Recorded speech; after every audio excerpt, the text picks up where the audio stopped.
So guys यो चाहिँ घोराई हो, घोराईको भरतपुर।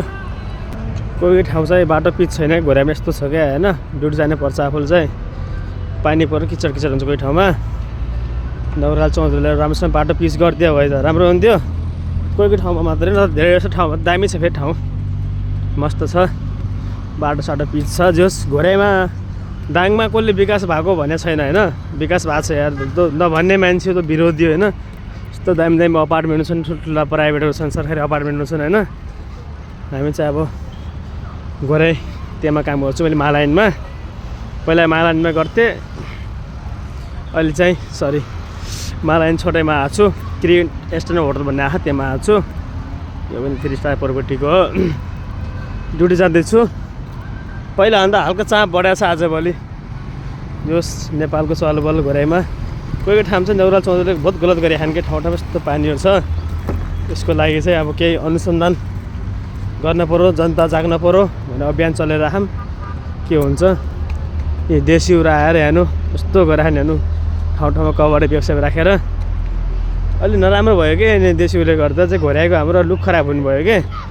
बस्दा आएर बसे त के हुनु त, ठाउँ ठाउँमा यता रोड कब्जा गरेर बस्दिनँ कि। त्यही कारणले गर्दा चाहिँ देशीहरूले चाहिँ हल्का केही गर्नु पऱ्यो, मेरो मान्यता यही छ। यो चाहिँ सरकारी जग्गा हो, नेपाल सरकारी जग्गा। हेर्नु देशीहरू आएर यस्तो अवरोधमा आएर कब्जा गरेर बसिरहेको छन्। यिनीहरूले केही गर्न पर्यो नेपाल सरकारले। भोलिपछि नेपाली बस्ने ठाउँ हुन्न, देशीले सब कब्जा गरेको बजार बजारमा चाहिँ नेपाली त्यस्तो फ्ल्याट लिएर बस्नु परेको छ। यस नेपालमा पनि थार चाहिँ राम्रो छ। जोस्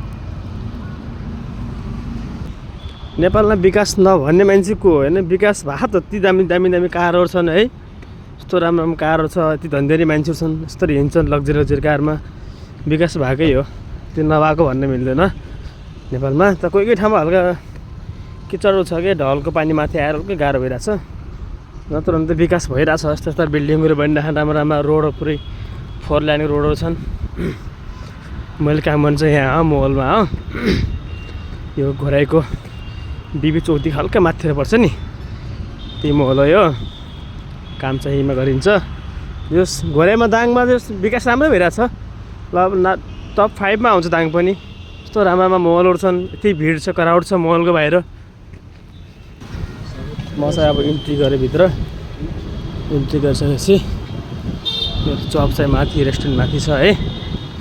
घोराईको टप 5 मा हुन्छ कि यो मोहल पनि, दामी छ। यो घोराईमा पनि सुखी जमाटो राम्रोसँग चलिरहेको छ आजभोलि। फिल्म हेरिरहेको छ मस्तको, माथि सिनेमा हल छ। हल्दीरामको ब्रान्च पनि रहेछ यहाँ घोराईमा। फोन सोन लिनु पर्यो, आइफोन 17, सामसङको ब्रान्डेड अफिस, ठुल्ठुलो अफिस रहेछ। स्थित हो नि विकास भइरह, सबै राम्रो छ। जस मोहलमा चाहिँ बाहिर हल्का गन्दा भयो भने जस जेन्दी आन्दोलन पछाडि हल्का सुध्रेको छ कि पहिला भन्दा। सुशीला काकीले केही गरे जस्तो छ होइन। स्पेलेटरमा लगाइदिएर रहेछ मोहलमा, सट्ट लाएर स्पेलेटरमा हिँड्नुपर्छ कहिलेकाहीँ। फाइनली गाइस रेस्टुरेन्टमा आयो, ओइसीमा आइपुग्यो होइन। अब यही त हो, दुखाएर जिन्दगी, जब गर्नै पर्छ। त्यसले भित्र घुसिसकेको छु। हाम्रो श्याम सेफ हुनुहुन्छ त, नमस्कार नमस्कार। फाइनली मेरो लागि के बन्दैछ त आज? छैला चिकन बनाउँछ नि सेफले मेरो लागि।